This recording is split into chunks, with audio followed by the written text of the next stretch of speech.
खोजी न्यूज के फ्लैशबैक कार्यक्रम में आपका स्वागत है। आज हम मुजफ्फरनगर की उन महिलाओं की चर्चा करेंगे जिन्होंने मुजफ्फरनगर के राजनीतिक इतिहास के 50 साल में 5 बार विधानसभा चुनाव में जीत दर्ज की। यानी साल 1977 से साल 2025 तक के 50 साल के मुजफ्फरनगर के राजनीतिक इतिहास में 5 महिलाएं विधानसभा का चुनाव लड़कर विधायक बनी। इनमें से 2 ऐसी रही जिन्होंने उत्तर प्रदेश सरकार में प्रतिनिधित्व किया, यानी मंत्री के रूप में काम किया, और एक विधायक ऐसी थी जो उत्तर प्रदेश सरकार में ताकतवर मंत्री के रूप में जानी जाती थी।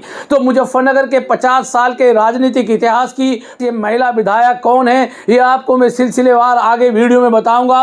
उससे पहले मैं राशिद अली हूं और आप हमारा चैनल खोजी न्यूज देख रहे हैं। आपसे अनुरोध है कि आपने अगर अभी तक खोजी न्यूज चैनल को सब्सक्राइब नहीं किया है तो कृपया पहले सब्सक्राइब कर लें और कमेंट बॉक्स में कमेंट करके जरूर बताएं आपको हमारी ये वीडियो कैसी लगी। मुजफ्फरनगर के राजनीतिक इतिहास के 50 सालों में 5 महिला विधायक कौन है, ये सिलसिलेवार मैं आपको आगे बताऊंगा। सबसे पहले मुजफ्फरनगर जिले से विधानसभा में प्रवेश करने वाली महिला नेता का नाम है मालती शर्मा। जी हां, साल 1977 में जब कांग्रेस और जनता पार्टी के बीच आमने सामने का चुनाव था, मुजफ्फरनगर शहर सीट पर मालती शर्मा को जनता पार्टी ने टिकट दिया। उनके सामने कांग्रेस से रतनलाल चुनाव लड़ रहे थे।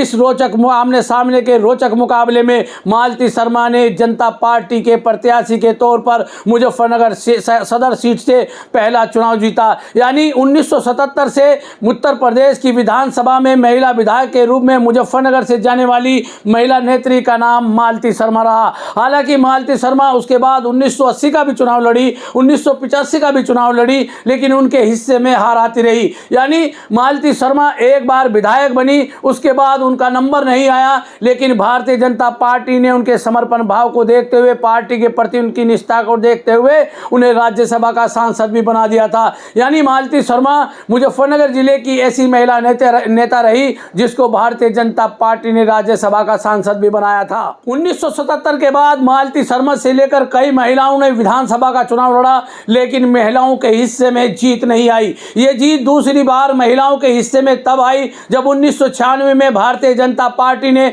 मुजफ्फरनगर सदर सीट से ही सुशीला अग्रवाल को अपना प्रत्याशी बना दिया था। सुशीला अग्रवाल ने मुजफ्फरनगर शहर विधानसभा सीट पर जमकर चुनाव लड़ा। उनके सामने जनता दल के प्रत्याशी थे सोमांश प्रकाश। उन्होंने सोमांश प्रकाश को चुनावी मैदान में हरा दिया और सुशीला अग्रवाल भारतीय जनता पार्टी के प्रत्याशी के तौर पर चुनाव जीती। और सुशीला अग्रवाल मुजफ्फरनगर की वो दूसरी महिला रही जिसने उत्तर प्रदेश के विधानसभा में प्रवेश किया। यानी सुशीला अग्रवाल भी 1996 में भाजपा की विधायक के तौर पर मुजफ्फरनगर सदर से विधायक के तौर पर विधानसभा में प्रवेश कर अपना दूसरा नंबर इतिहास में दर्ज कर चुकी थी कि 1977 के बाद सुशीला अग्रवाल ऐसी दूसरी महिला विधायक बनी जो उत्तर प्रदेश की विधानसभा में जीत करके पहुंची। उत्तर प्रदेश में साल 1996 के बाद विधानसभा के चुनाव साल 2002 में हुए।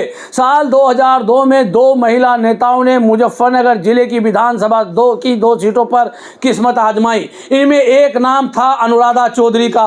राष्ट्रीय लोकदल के प्रत्याशी के तौर पर अनुराधा चौधरी ने बगरा विधानसभा सीट पर ताल ठोकी। उनके सामने समाजवादी पार्टी ने प्रत्याशी बनाया, लेकिन राष्ट्रीय लोकदल की अनुराधा चौधरी ने लगभग 48,000 वोट लेकर समाजवादी पार्टी के प्रत्याशी उदयपाल को लगभग 20,000 वोटों से हरा दिया था। यानी अनुराधा चौधरी तीसरी ऐसी महिला विधायक बनी जिन्होंने मुजफ्फरनगर से होकर उत्तर प्रदेश की विधानसभा में प्रवेश किया। इसके साथ ही साल 2002 में बगरा विधानसभा सीट से अनुराधा चौधरी के चुनाव जीतने के बाद जब साल 2003 में बसपा की सरकार गिरी और मुलायम सिंह यादव के नेतृत्व में उत्तर प्रदेश में सपा की गठबंधन की सरकार बनी, तब अनुराधा चौधरी को पीडब्ल्यूडी जैसे विभाग का कैबिनेट मंत्री बनाया गया। ये वो दौर था जब अनुराधा चौधरी पश्चिमी उत्तर प्रदेश की सियासत की बड़ी नेता बनी। यानी मुजफ्फरनगर की बगरा विधानसभा सीट से चुनाव जीतकर उत्तर प्रदेश सरकार में कैबिनेट मंत्री बनने वाली अनुराधा चौधरी का जलवा कम नहीं रहा। अनुराधा चौधरी पश्चिमी उत्तर प्रदेश के बड़े नेता के तौर पर, बड़े मंत्री के तौर पर काम करती रही। अनुराधा चौधरी का जलवा ऐसा था कि उनके काफिले के साथ सैकड़ों गाड़ियों का काफिला चलता था। यानी मुजफ्फरनगर में अनुराधा चौधरी तीसरी महिला विधायक थी और वो पहली उत्तर प्रदेश सरकार में कैबिनेट मंत्री बनने वाली पहली महिला विधायक थी और जिसने मुजफ्फरनगर की सियासत में अपना नाम दर्ज किया। हालांकि मुजफ्फरनगर की चरथावल विधानसभा सीट से पर भी साल 2002 के विधानसभा चुनाव में बहुजन समाज पार्टी के टिकट पर जीती थी उमा किरण बहुजन समाज पार्टी के चुनाव पर जीती थी। लेकिन जब मुलायम सिंह यादव ने बसपा तोड़कर समाजवादी पार्टी की सरकार बनाई तो उमा किरण ने मुलायम सिंह यादव की सरकार को समर्थन दिया था। तो मुलायम सिंह यादव ने उनके इस काम के लिए उन्हें उत्तर प्रदेश सरकार में समाज कल्याण विभाग का राज्य मंत्री बनाया था। हालांकि इसके बाद उमा किरण चरथावल और पुरकाजी विधानसभा सीट से समाजवादी पार्टी और अन्य पार्टी के टिकट पर लड़ती रही, लेकिन उमा किरण के हिस्से में जीत नहीं आई। यानी उमा किरण मुजफ्फरनगर जिले की चौथी ऐसी महिला विधायक बनी थी जिन्होंने उत्तर प्रदेश की विधानसभा में प्रवेश किया था।